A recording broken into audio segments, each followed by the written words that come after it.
یہ ہے وہ بخاری شریف صحیح البخاری جو ہم تک اس طریقے سے آئی ہے، اور جب 32 سال میں حدیثوں کو جمع کیا 2 لاکھ حدیثوں کا انتخاب کیا، 2 لاکھ حدیثوں کو جمع کیا اور پھر اس میں سے نکالنا شروع کیا۔ جس حدیث کے راوی کے بارے میں ذرا برابر بھی شک ہوتا اس کو وہاں سے نکال دیتے تھے، اس حدیث کو میں اپنی صحیح بخاری میں نہیں ڈالتا۔ ایسا کرتے کرتے آپ نے جو حدیثوں کو رکھ دیا وہ کتنی تھی؟ کچھ 7300 کچھ حدیث ہے۔ اور جب یہ حدیثوں کا انتخاب کر لیے کہ اس کو اپنی صحیح بخاری میں رکھوں گا تو لکھنے کا انداز کیا اپنایا امام بخاری رحمۃ اللہ علیہ نے؟ مکہ معظمہ تشریف رکھتے وہاں ایک مکان کرائے سے بھی، اور پھر حدیثوں کو آخری جس کو ہم اپنی زبان میں کہتے ہیں کہ بھئی فائنل، بس اب یہ حدیثوں کو لکھنا ہے فائنلی طور پر۔ جب لکھنا شروع کیا تو عالم یہ تھا کہ غسل فرماتے تھے، کپڑے تبدیل کرتے، سر پہ امامہ سجاتے، حرم کعبہ میں داخل ہوتے اور 2 رکعت نماز شکرانے کی ادا کرتے، اور رسول اللہ کی صرف ایک حدیث کو لکھتے اور وہاں چھوڑ دیا۔ دوسری حدیث لکھنے کا ارادہ ہوتا، پھر اپنے گھر آتے، کمرے میں پھر غسل فرماتے، پھر کپڑے تبدیل فرماتے، عطر سے اپنے لباس کو معطر کرتے، پھر امامہ سجاتے، پھر حرم میں آتے، پھر 2 رکعت نماز پڑھتے، پھر ایک حدیث لکھتے۔ گویا 7300 کچھ حدیثوں کو لکھنے کے لیے کتنے بار غسل کیا، کتنے بار کپڑے بدلے، کتنے بار امامے سجائے، اور کتنی بار نماز پڑھ کے اس طرح بخاری کو جمع کر کے ہم تک پہنچا۔ لیکن یہاں رک کر میں ایک عقیدے کی بات کرتا ہوں۔ آج بخاری پڑھنے والے کچھ ایسے فرقے ہیں جنہوں نے اپنا ٹائٹل اہل حدیث لگا، ان کا دعویٰ ہے کہ سب سے زیادہ بخاری کو ہم مانتے ہیں۔ بخاری کو مانتے، امام بخاری کو نہیں مانتے۔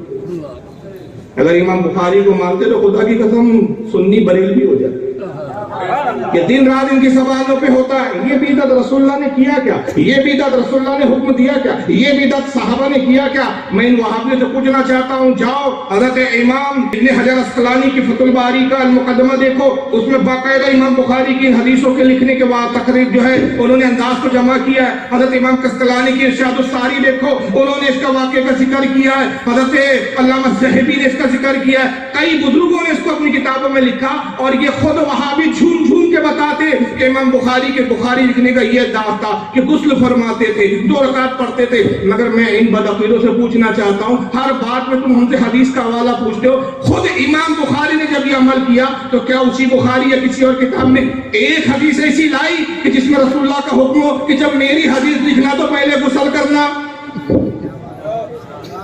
اس کے بعد کپڑے بدلنا، عطر لگانا، سر پہ امامہ سجانا، اور حرم میں آ کر 2 رکعت نماز شکرانے کی پڑھنا، صرف ایک حدیث لکھنا؟ ایک بھی حدیث امام بخاری نے خود نہیں لکھی، نہ رسول اللہ کا اس طرح کا کوئی ہمیں حکم ملتا ہے۔ تو امام بخاری نے ایسا کیوں کیا؟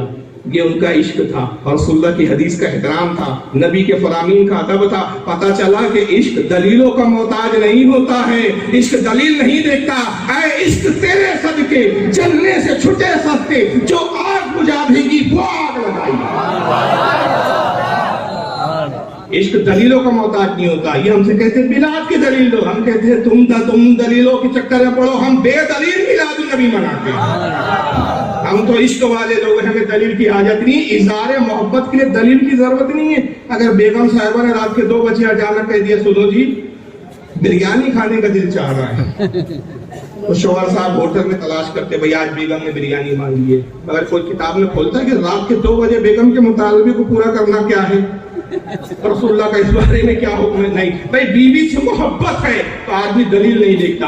بس فرق یہ ہے کہ تم بیوی سے محبت کرتے ہو دلیل نہیں دیکھتے، ہم جب نبی سے محبت کرتے ہیں تو دلیل نہیں دیکھتے بلکہ عشق کا کام کر گزرتے ہیں، دلیلوں کے محتاج نہیں ہے۔ امام بخاری نے بتا دیا کہ خدا کی قسم مجھ سے بڑا کوئی بریلوی ہے ہی نہیں،